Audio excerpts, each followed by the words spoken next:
Assalamualaikum warahmatullahi wabarakatuh. Orang terkadang murung karena tidak menerima atas takdir yang menimpa diri. Pada saat itulah kualitas diri seseorang terlihat, karena kualitas seseorang ukuran terletak pada keimanan dan ketakwaan yang berada dalam jiwa dan hati manusia. Jiwa manusia itu ibarat matahari. Matahari adalah salah satu bagian dari gugusan bintang. Di tengah gelapnya malam, di luasnya langit, bintang itu berkelip-kelip. Puncak kemuliaan manusia ukurannya bukan pada yang terlihat. Kemerdekaan manusia tidak bisa diukur dari senangnya hidup di dunia. Orang boleh menjadi disiksa, tetapi sebenarnya ia merdeka dan mulia. Karena kemerdekaan dan kemuliaan itu letaknya tuh di sini, di dalam dada. Inilah yang tergambar dari kisah Ashabul Ukhdud. Secara lahiriah mereka disiksa dan terhina, tapi dirinya merdeka dan mulia. Orang sering menyebutnya berjiwa besar. Islam menyebutnya jiwa yang bersih atau hati yang suci.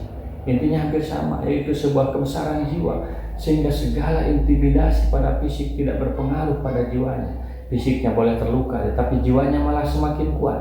Seperti Bilal saat disiksa majikannya, tubuhnya penuh luka yang mengeluarkan darah, tetapi yang merasa lelah, kalah, dan capek justru sang majikan yang terus menyiksanya. Demikian pula gambaran Ashabul Ukhdud dalam surat ini. Ashabul Ukhdud artinya yang memiliki parit. Ashabul Ukhdud adalah sebutan buat sebuah kaum yang menganiaya orang yang beriman kepada Allah. Saat itu konon terjadi pada tahun 523 Masehi di Najran, sebuah tempat antara Saudi Arabia dan Yaman. Penganiayaan itu terjadi penindasan yang kejam terhadap orang-orang yang beriman kepada Allah. Orang-orang yang beriman dibariskan di depan parit. Di dalam parit dinyalakan api, lalu orang beriman itu disuruh masuk ke dalam parit tersebut. Bagaimana mereka berpikir dan berjiwa besar, juga berjiwa merdeka. Wasama idatil buruz, demi langit yang mempunyai gugusan bintang. Gugusan bintang tersebut yaitu Aries, Taurus, Scorpio, Aquarius, Pisces, Gemini, Sagittarius, Virgo, Libra, Leo, Cancer, Capricornus. Gugusan bintang merupakan letak bintang yang nampak di langit dalam beragam bentuk yang terdiri dari 12 macam yang masing-masing disebut rasi. Bumi dan benda-benda langit lainnya akan melewati gugusan bintang tersebut setiap kali mengelilingi matahari. Barang siapa bersumpah adalah yang bersumpah dengan menyebut nama Allah atau lebih baik dia. Hadis riwayat Bukhari. Barang siapa bersumpah dengan selain Allah, maka ia telah kafir atau telah berbuat syirik. Hadis riwayat Ahmad dan Tirmidzi. Kita lihat langit yang luas. Waktu itu tidak ada bulan, kelihatan hitam pekat tetapi indah karena bintang-bintang yang berkelip. Demi langit yang mempunyai gugusan bintang, ini sumpah Allah Subhanahu wa Ta'ala. Wal yaumil mau'ud, dan hari yang dijanjikan. Suatu hari langit itu akan runtuh, hilang, hancur, berantakan. Hari itu adalah hari kiamat, sebagaimana Allah telah menciptakan alam semesta ini dari awal. Allah telah menciptakan langit, maka mudah bagi Allah menciptakan alam baru. Hari itu adalah hari yang pasti terjadi. Ada sementara orang yang merasa aman ketika harus berbuat aniaya. Dia merasa jika tidak ketahuan manusia, maka tidak akan ada pembalasan atas apa yang dia lakukan.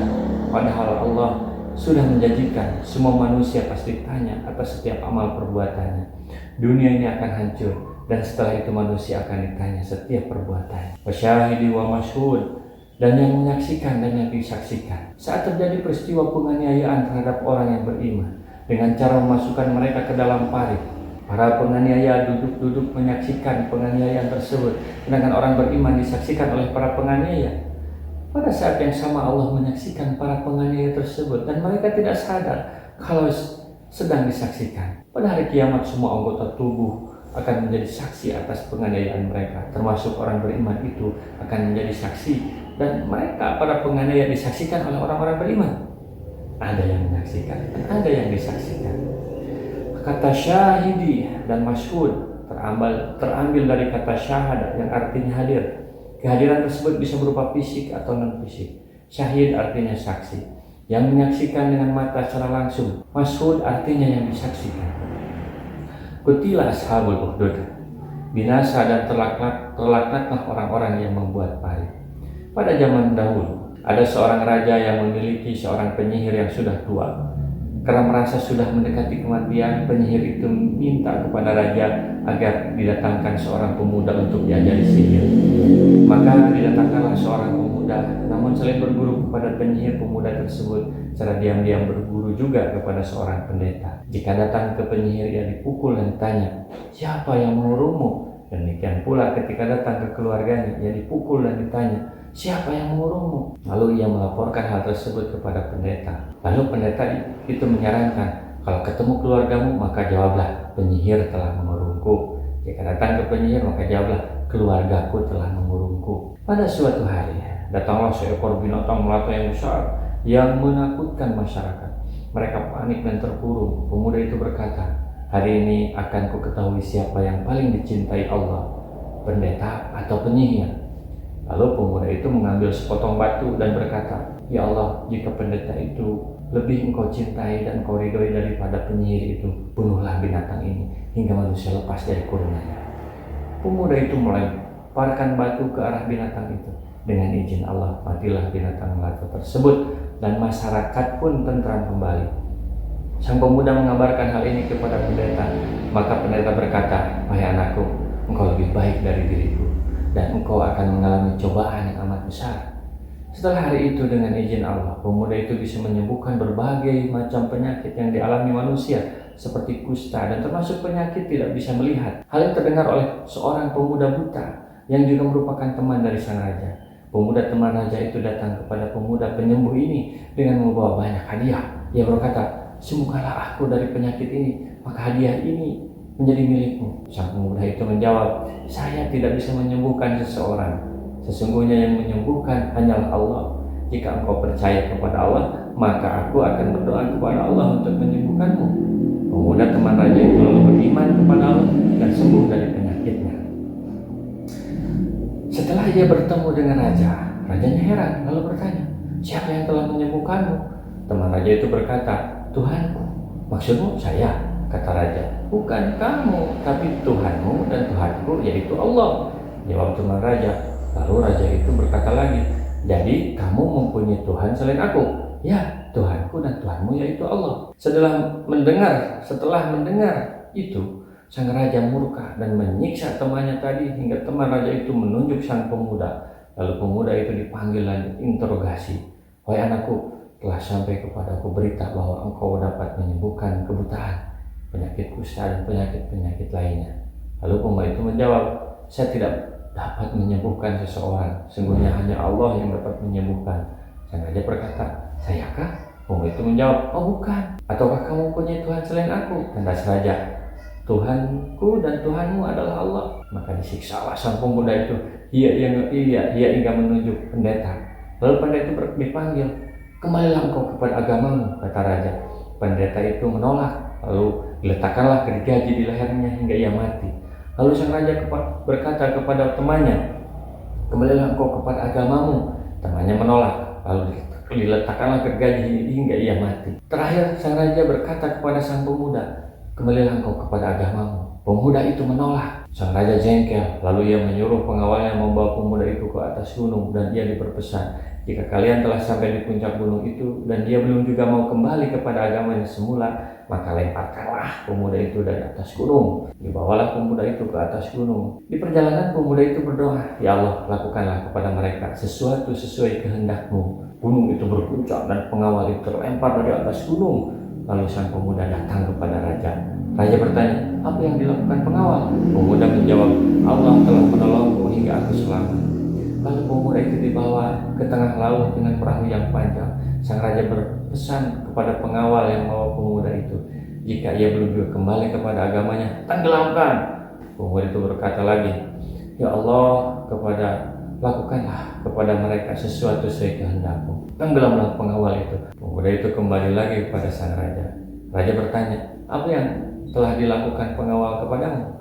Allah telah menolongku, jawab sang pemuda.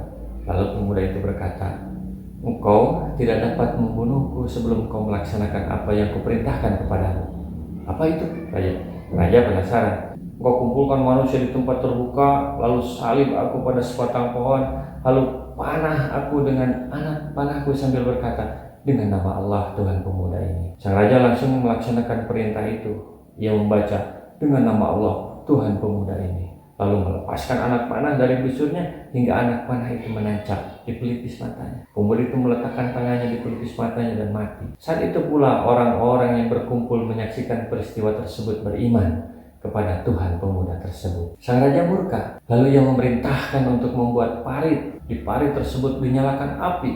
Lalu orang-orang beriman dibariskan dan dihimbau, barang siapa tidak mau kembali kepada agama semula, maka masuklah ke dalam parit. Mereka memilih beriman meski harus dimasukkan ke dalam parit berapi. Mereka saling dorong hingga ada seorang wanita yang sedang menyusui anaknya ragu-ragu untuk masuk ke dalam api itu. Tetapi bayinya berkata, bersabarlah engkau wahai ibuku, sungguhnya engkau dalam kebenaran. Kisah ini diriwayatkan Muslim, Ahmad, dan Nasai, tertulis dalam Tafsir Ibnu Katsir. An-nari datil waqud, yang berapi, yang dinyalakan dengan kayu bakar. Di dalam parit tersebut disimpan kayu bakar, lalu dinyalakan dengan api. Idhum 'alaiha qu'ud, ketika mereka duduk di sekitarnya. Mereka duduk-duduk santai di sekitar parit tersebut. Wahum 'ala ma yaf'aluna bil mu'minina suhud, sedangkan mereka menyaksikan apa yang mereka perbuat terhadap orang-orang yang beriman. Mereka melihat dengan gembira tingkah lakunya, menganiaya orang-orang yang beriman tersebut. Pembantaian yang sangat kejam dan mengerikan itu mereka nikmati dengan sukaria. Wa ma naqamu minhum illa ayyuminu billahil azizil hamid, dan mereka tidak menyiksa orang-orang mukmin itu melainkan karena orang-orang mukmin itu beriman kepada Allah yang Maha Perkasa lagi Maha terpuji. Kenapa mereka membantai orang-orang mukmin tersebut? Apa salah mereka? Gak ada kesalahan sama sekali. Alasan yang mendasarnya hanya satu, karena mereka orang mukmin. Mereka beriman kepada Allah Subhanahu wa Ta'ala. Orang yang dibantai itu merupakan orang yang percaya kepada Allah. Orang yang dibantai tadi percaya bahwa tiada Tuhan selain Allah dan ia tunduk atas semua petunjuk dari Allah Subhanahu wa Ta'ala. Raja menganggap dirinya lah yang paling berkuasa dan bisa bertindak apapun terhadap manusia. Raja menganggap dirinya adalah Tuhan yang harus dituruti setiap keinginannya. Tetapi orang beriman tidak mau mengakui itu semua. Hati nurani mereka sudah terbuka sehingga mereka menemukan jati dirinya, yaitu sebagai hamba Allah. Ia menemukan jati dirinya yang percaya kepada Allah. Alladzi lahu mulku samawati wal ardh, Allahu ala kulli syai'in syahid. Allah itu yang mempunyai kerajaan langit dan bumi, dan Allah yang Maha menyaksikan segala sesuatu. Boleh saja tubuh mereka ditindas dan dianiaya, mereka dibakar di dalam parit, tetapi hatinya yakin dan tunduk kepada Allah Subhanahu wa Ta'ala. Ia yakin Allah yang menguasai langit dan bumi, Allah yang menciptakan alam semesta ini, Allah yang menyaksikan segala sesuatu termasuk penyiksaan tersebut. Ketika Allah ridho meski disiksa, boleh jadi siksaan itu yang akan menjadikan nilai kemuliaan di hadapan Allah. Seperti pahlawan, ia gugur, tetapi gugurnya membawa kehormatan dan keharuman. Innal ladzina fatanul mu'minina wal mu'minati tsumma lam yatubu falahum adzabuz jahannam wa lahum adzabul hariq. Sesungguhnya orang-orang yang mendatangkan cobaan kepada orang-orang mukmin, laki-laki dan perempuan, kemudian mereka tidak bertobat, maka bagi mereka azab jahanam dan bagi mereka azab yang membakar. Hidup ini tidak berhenti hanya di dunia saja. Setelah kematian, seluruh manusia akan ada hari yang dijanjikan. Pada hari itu akan dikembalikan semua utang, akan diselesaikan semua konflik, dan akan ditegakkan keadilan. Mereka boleh membakar tubuh orang beriman, tetapi di akhirat jika mereka tidak bertaubat, akan dibakar dengan api jahanam yang jauh lebih panas dari api dunia. Dengan ayat ini Allah menjelaskan bahwa mereka yang menindas dan mereka yang menyiksa orang-orang yang beriman tidak akan lepas dari pertanggungjawaban. Kalau di dunia mereka bisa saja lolos dari hukuman, tetapi di akhirat nanti, di hari setelah kematian, mereka tidak akan lepas dari hukuman. Hukuman bagi mereka adalah seperti apa yang mereka lakukan ketika menyiksa orang-orang yang beriman. Mereka ketika di dunia telah membakar orang-orang yang beriman, maka di akhirat nanti mereka akan dibakar di atas api neraka. Kalau saja saat ini ada orang yang menganiaya orang yang beriman dengan cara lain, misalnya melakukan hukuman gantung atau ditembak mati, maka di akhirat mereka yang menganiaya tidak akan lepas dari penyiksaan yang lebih pedih daripada ketika di dunia. Api neraka jauh lebih panas daripada api dunia. Menurut sebuah riwayat, api neraka 70 kali lipat daripada api terpanas yang ada di dunia. Namun Allah Maha Bijaksana. Jika mereka yang menganiaya itu bertaubat, maka Allah Maha Pengampun.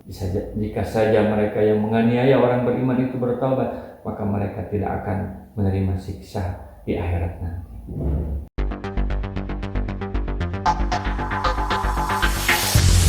Like others, beautiful. Innalladzina amanu wa amilus sholihat lahum jannatun tajri min tahtiha al-anhar. Dalikal fawzul kabir. Sesungguhnya orang-orang yang beriman dan mengerjakan amal-amal yang saleh, bagi mereka surga yang mengalir di bawahnya sungai-sungai. Itulah keberuntungan yang besar. Inilah indahnya orang yang beriman. Meskipun di dunia ia dianiaya dan dibakar di dalam parit, disiksa di tiang gantungan, tetapi bagi mereka setelah kematian dijanjikan mendapatkan kesenangan yang tidak pernah terbayang. Setelah kematian ia akan mendapat kesenangan di surga yang tidak membosankan. Di surga yang di dalamnya ada mata air yang indah, lebih indah dari mata air pegunungan. Sungai-sungai mengalir jernih menyejukkan. Sungai-sungai di surga mengalir tanpa ada paritnya. Jadi bagi orang yang beriman, hidup ini selalu indah. Life always beautiful. Ia disiksa pun asal masih tetap beriman, maka ia akan mendapatkan keberuntungan setelah kematian. Ia akan mendapatkan surga Allah. Inilah keberuntungan yang sesungguhnya. Orang-orang yang menganiaya itu mungkin saat di dunia akan bahagia. Ia punya kekuasaan, punya harta, mendapat segala kebahagiaan, tetapi di hari akhirnya ia mendapat kesusahan yang sangat. Padahal kehidupan akhirat adalah kekal. Sepertinya mereka beruntung, padahal rugi besar karena hidup tanpa iman. Sedangkan orang yang beriman kelihatannya rugi, tetapi mereka sungguhnya akan mendapat keuntungan yang besar. Inna batsya rabbika lasyadid. Sesungguhnya azab Tuhanmu benar-benar keras. Siksaan mereka yang sekeras apapun tidak akan melebihi kerasnya siksa Allah di akhirat nanti. Maka bersabarlah menerimanya. Berusahalah sekuat tenaga untuk mempertahankan kepercayaan kita kepada Allah. Meskipun mereka membakar kita, maka api itu jauh lebih dingin dibanding dengan panasnya api neraka. Api neraka 70 kali lipat panasnya bila dibandingkan dengan panasnya api terpanas yang ada di dunia. Jika mereka mencambuk kita, cambukan Allah lebih keras. Mereka memenjara kita, penjara Allah di neraka lebih seram. Yakinlah Allah akan bersama kita apabila kita selalu berusaha mendekat dan selalu percaya kepadanya. Setiap kezaliman pasti akan mendapat balasannya dari Allah. Mungkin ada yang bertanya, kenapa siksa dari Allah itu kok belum juga muncul padahal kezaliman sudah merajalela? Biarlah Rasulullah menjawab pertanyaan di atas. Rasulullah bersabda, sesungguhnya Allah menangguhkan siksa atas orang zalim hingga apabila Allah menurunkan siksa tersebut, maka sedikit pun tidak akan luput darinya. Innahu wa yubdi'u wa yu'id. Sesungguhnya dialah yang menciptakan makhluk dari permulaan dan menghidupkannya kembali. Mungkin mereka yang menyiksa itu bertubuh kekar, kuat sehingga kita tidak mampu melawannya. Mungkin mereka yang menyiksa itu jumlahnya sangat banyak sehingga meskipun semua jurus bela diri telah dikeluarkan, tetap saja orang mukmin kalah. Mungkin mereka yang menindas itu ekonominya begitu dominan di dunia hingga mukmin tidak mampu membendung setiap tindakannya yang semena-mena. Hal ini bisa saja terjadi. Tetapi ingat, sepanjang mereka masih manusia, mereka lahir dari seorang ibu, awalnya mereka tidak ada, lalu jadi bayi dewasa dan pada saatnya akan mati juga. Mereka juga manusia yang semuanya diciptakan oleh Allah. Allah yang menciptakan sejak pertama dari tiada menjadi ada. Allah yang menghidupkan kembali mereka di akhirat nanti. Jikapun mereka tidak mendapat siksa Allah di dunia ini, maka mereka tidak akan lepas dari siksa Allah di akhirat nanti. Karena Allah yang kuasa menciptakan sejak pertama, kuasa pula membangkitkan mereka kembali di akhirat nanti untuk dimintai pertanggungjawaban. Wa huwal ghafurul wadud. Dialah yang Maha Pengampun lagi Maha Pengasih. Bagi orang-orang yang berani mengorbankan dirinya demi keridhaan Allah, demi menjaga keimanan dalam jiwanya, Allah telah menyediakan baginya surga. Inilah janji sebagai bukti kasih sayang Al-Wadud, yaitu Allah. Allah tidak akan membiarkan hambanya sengsara dengan penganiayaan tadi. Allah telah menyediakan bagi mereka kasih sayang dan kesenangan yang tiada tara sebagai bentuk kasih sayang kepada mereka yang memilih keridhaannya. Dzul Arsyil Majid, yang mempunyai aras lagi maha mulia. Al-Utsaimin menulis, aras adalah makhluk paling agung dan paling luas.